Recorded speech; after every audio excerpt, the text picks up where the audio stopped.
Where would you go if you could go back in time and see important events that changed the course of history? You might spend some time in the Wild West with the Wyatt brothers.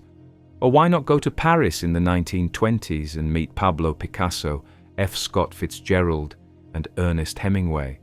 Some people might jump in time to see Jesus of Nazareth born, or they might go to India after World War II to learn from Mahatma Gandhi. It's possible that most of us wouldn't want to live in a time when religious wars, witch trials, and mass killings could happen at any time. Royal Museums Greenwich says that even fewer of us would want to live in a place where being religious could get you burned at the stake. That is, if the DeLorean ever comes back, remember to stay away from North America and Europe in the 1600s. Why? Because, to put it simply, a lot of bad things happened during the Reformation. A man's word was useless. Many people think of Martin Luther when they think of the Reformation, but Jan Hus, who spoke at the Diet of Worms 100 years before Luther, also changed things in Christendom. Hus, a Czech university professor, started the Bohemian Reformation by following the ideas of John Wycliffe, a British academic theologian. According to Grace and Truth, Hus's fame grew a lot over time. The priest of Bethlehem Chapel in Prague, which was one of the biggest churches in Europe at the time, was his parish by 1402. He spoke out against bad habits that took advantage of the poor, like selling indulgences, forgiveness for sins. He was as concerned about social justice as religious morality, the Musée Protestant said. He learned the hard way, though, that words don't mean anything, not even those of faith leaders who seem good.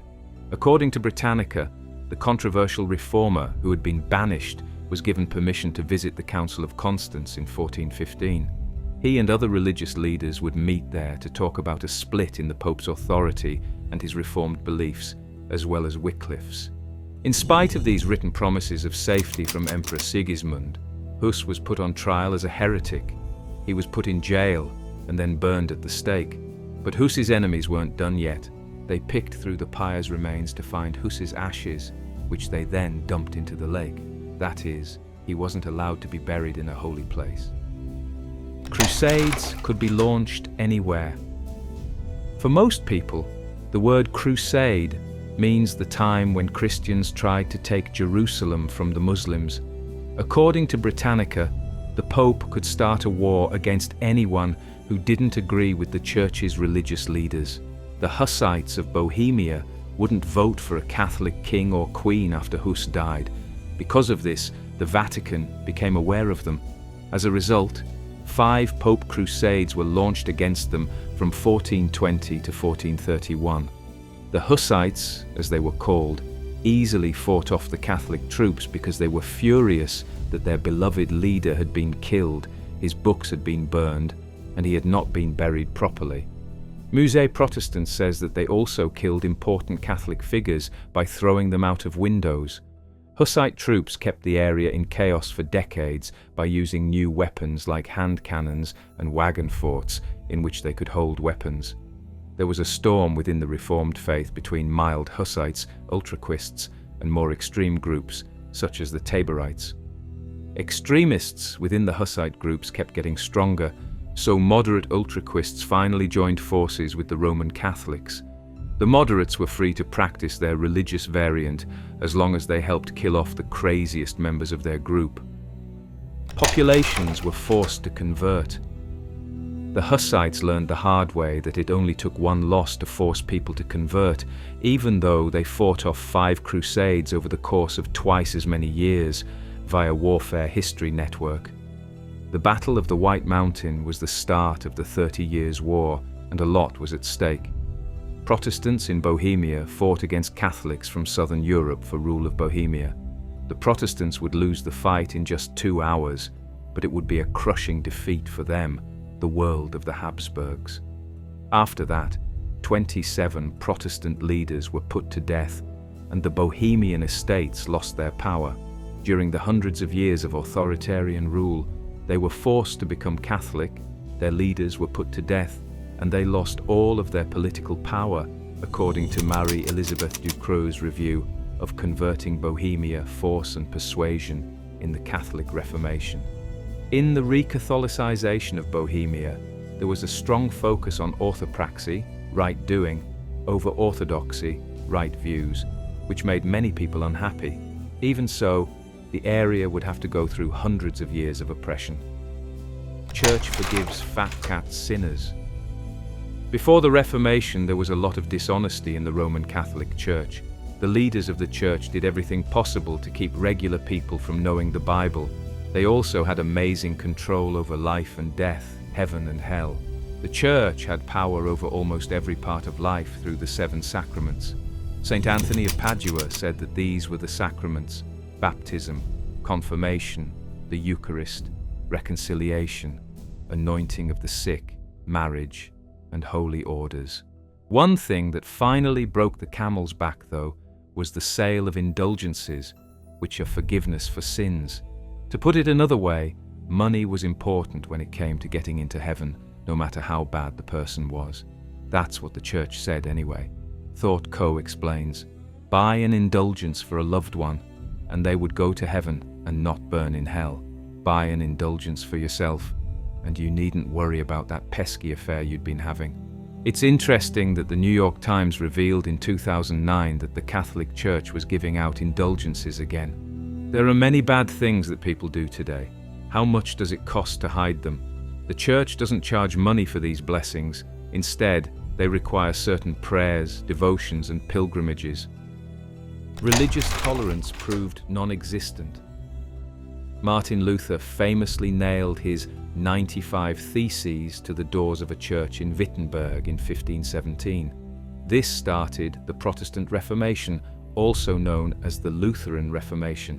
Why did he stick out his neck when his predecessor, Jan Hus, seemed to be in danger?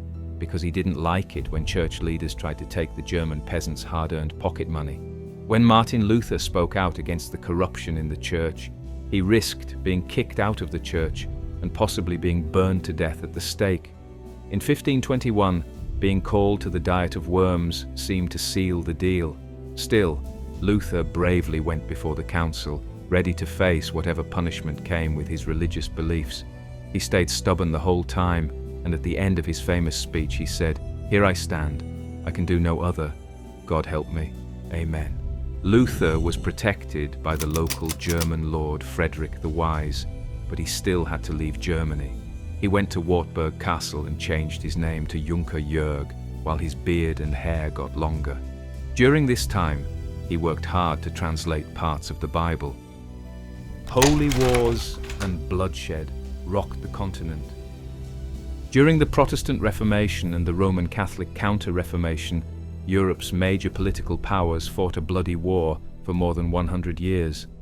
As a result, from north to south, Europe is still split along religious and physical lines. Rick Steves' book Classroom Europe says that these wars started out as religious fights but turned into land and power grabs. The 30 Years' War, which happened from 1618 to 1648, was caused by religious chaos and strife. While many countries were involved in the war, a third of the people who lived in the German areas would die because of the violence. According to Rick Steves, after literally millions of deaths, the devastation of entire regions, and widespread economic ruin, all involved were exhausted. Was there more religious freedom after the war? Not in terms of a single person, but the leaders of each country were able to pick the religion of the land they were in charge of. Latin Christendom split into 2 groups that are still around today: Protestantism in the north and west of Europe, and Catholicism in the south. Peasants got betrayed and murdered. Leverhulme Trust says that in 1525, German peasants rose up against the rich to get rid of the government. The words of Martin Luther were what drove them. A lot of peasants worked together to take down the government fiercely during the German Peasants' War, which happened from 1524 to 1525. It didn't work out, though. Luther had harsh words for the peasants and even called for their deaths, which caused a level of violence that had never been seen before. In what way did such a terrible mistake happen? ThoughtCo says this is at least partly because Luther had a lot of different hobbies. He had long felt like he had a lot in common with the honest people. Some of this feeling came out in his 1525 work, Admonition for Peace, in which he made fun of the arrogant behavior of the upper class. Still, after the Diet of Worms, he couldn't deny that Frederick the Wise, a prince, was the only person who really had his back. When local nobles were attacked and killed by peasants, Luther was in a tough spot. People in the peasants had used Luther's ideas about personal freedom and morality in both religious and political settings. Would he turn against the people who fed him to join forces with the peasants? Or would he admit that he owed Frederick the Wise money? As more chaos was caused by the misapplication of Luther's works, he did a lot more than just stay away from the revolutionary groups. He wrote, "They must be sliced, choked, stabbed, secretly and publicly, by those who can, like one must kill a rabid dog." Religious extremists received nasty punishments. In 1534, a group of Anabaptists went crazy in the city of Munster. They took over the government and ruled over what they called New Jerusalem for 2 years. They kicked the old bishop out of the Kingdom of Munster, which they had just declared, and made a lot of very controversial rules. Some of these changes were the start of polygamy, the end of the fiscal economy, and the redistribution of things. The conversation says that the group got into big trouble with other communities because of its extreme rules, which led to a huge fight. Arguments within the group caused it to break up, and Catholic troops from outside the group used this to their advantage to lay siege to the city, warning of a clear and immediate threat. These Catholic rulers put all of Munster under siege and finally took it. They rounded up the movement's leaders and planned to jail and torture them in public. People can still see the cages where the abused men's bodies were hung at St. Lambert's Church in Munster. Based on what Executed Today said, this happened after deaths by fire and flesh-ripping tools that each lasted more than an hour. The 3 cages are still a strong warning of what could happen to religious extremists today. Weddings become religious massacres. Christianity Today says that on August 24, 1572, all hell broke loose in Paris, France. At least it was hell for the Huguenots, who were French Protestants. There were a lot of people in the city for the wedding of Princess Margaret of Valois to King Henry of Navarre. After all, Henry of Navarre was raised as a Protestant, so the Huguenots thought that the marriage would help their growing group. They were very wrong about what they thought, though. At dawn in August of that year, the church bells of Saint-Germain-l'Auxerrois told the news that Gaspard de Coligny, the governor of France and a famous Huguenot leader, had been killed. The man was killed in his bedroom, and then the French troops threw him out of the window and below, where a group of angry people cut up his body. There are 2 ideas about who started the killing. According to Britannica, Protestants said Catherine de' Medici ordered the killings to make money off of the large number of French Protestants who came to the city for the wedding. Catholics, on the other hand, say that Henry of Navarre ordered the attack because he was worried that his Protestant past would come back to haunt him. No matter what happened, the effects of Coligny's death could not be denied. It was reported by Christianity Today that Catholics in Paris killed about 3,000 Huguenots.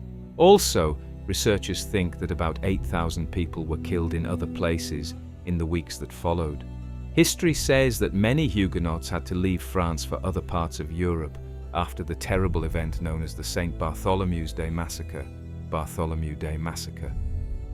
No place proved safe from religious conflict. Christians who were being persecuted, like the Huguenots and the Pilgrims, eventually ran away to the New World to get away from the terrible religious abuse they were going through.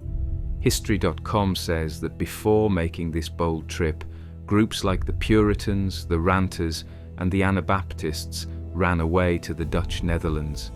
They thought wrongly that they would find religious acceptance there. That wasn't the case.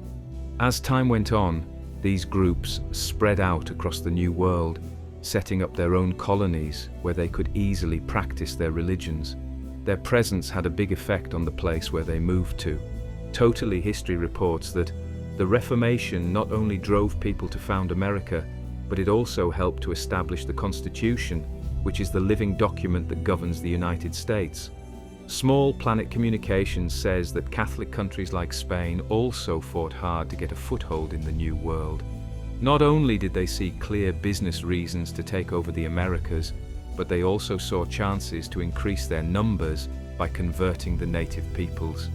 In the same way that North America was colonized, the Counter-Reformation in Central and South America led to local battles, open war, and the spread of disease among the native people who lived there. Religious persecutions can go both ways. The trouble with religion wasn't just limited to mainland Europe. History Guide says that England also went through huge changes in religion. Since the time of Bloody Mary, people of faith have been persecuted all over the British Isles. It depended on which ruler was in charge that the persecutions went from Protestant to Catholic. It began during the rule of King Henry VIII. This changed when Henry VIII chose to leave his first wife, Catherine of Aragon. Before, the king was a strong supporter of the Catholic faith. The Pope wouldn't give the king a divorce, so he made himself the supreme head of the church. This made it easy for him to end his marriage. The English did not hate the Roman Catholic Church as much as people in Germany did. Instead, they usually did what Henry said because he was so powerful. After Henry and his son died, things became less clear. Mary, the king's daughter, became queen. She worked hard to bring the country back under the control of the Pope because she was a devout Catholic. She killed almost 300 Protestants at the stake over 5 years, which is how she got the name Bloody Mary. A study from the Royal Museums Greenwich says that 800 non-Catholics left the country because of Mary's persecution, but her early death would put her Protestant sister Elizabeth on the throne, which would start a purge of Catholics as a punishment. The country could only be united again through Elizabeth's smart dealings during her long rule, but hundreds of years of persecution in both ways made hatreds grow. These would lead to the English Civil War after the Reformation, where Protestant parliamentarians and Catholic royalists fought each other. Execution for witchcraft was easier than expected. History says that more than 80,000 people were tried for witchcraft in Europe between 1550 and 1700. Half of these people were put to death, and most of them were women, though men were also in danger. History makes the case that after the Reformation and the Counter-Reformation, different churches used witch trials and oppression to bring in new members. People were also mistreated in this way in the countries in the New World. Say hello to Salem, Massachusetts. Economists Jacob Russ and Peter Leeson say that the battle between religious groups for new members through witchcraft is a lot like the fight between Democrats and Republicans for swing states. As they point out, historical Catholic and Protestant officials focused witch trial activity in confessional battlegrounds during the Reformation and Counter-Reformation to attract the loyalty of undecided Christians. But why did the number of witch trials grow so much from 1550 to 1700? Between 900 and 1400 AD, these cases had pretty much stopped. How did they get going again? The Guardian says there is non-price competition between the Catholic and Protestant churches for religious market share. This is where it all starts. Apparently, people who were trying to catch witches sold them. Religion became chaotic with anti-Semitism. During the Reformation, anti-Semitism was common and spread from the top down through the Lutheran Reformation.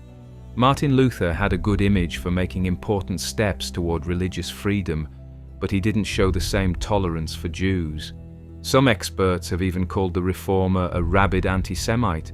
It looks like some of his fans also felt the same way. Sasha Becker is a scholar who has long studied how Jewish and Christian cultures interact with each other. By studying the past, he has painted an interesting picture of how dangerous it was to be Jewish in Europe during and after the Reformation.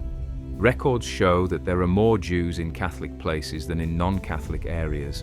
Becker also said that when the Nazis took power in Germany before World War II, they first built anti-Semitic bases in Protestant areas instead of Catholic ones. Becker says that this was caused by the Protestant faith's loose rules on lending money. In contrast to Catholicism, which had strict rules against lending money, Protestant bankers were in direct competition with Jewish moneylenders. Becker studied a lot of history records and came to the conclusion that after 1517, There was a relative shift in pogrom intensity away from Catholic areas toward Protestant areas. This is yet another reason not to go back in time to the Protestant Reformation.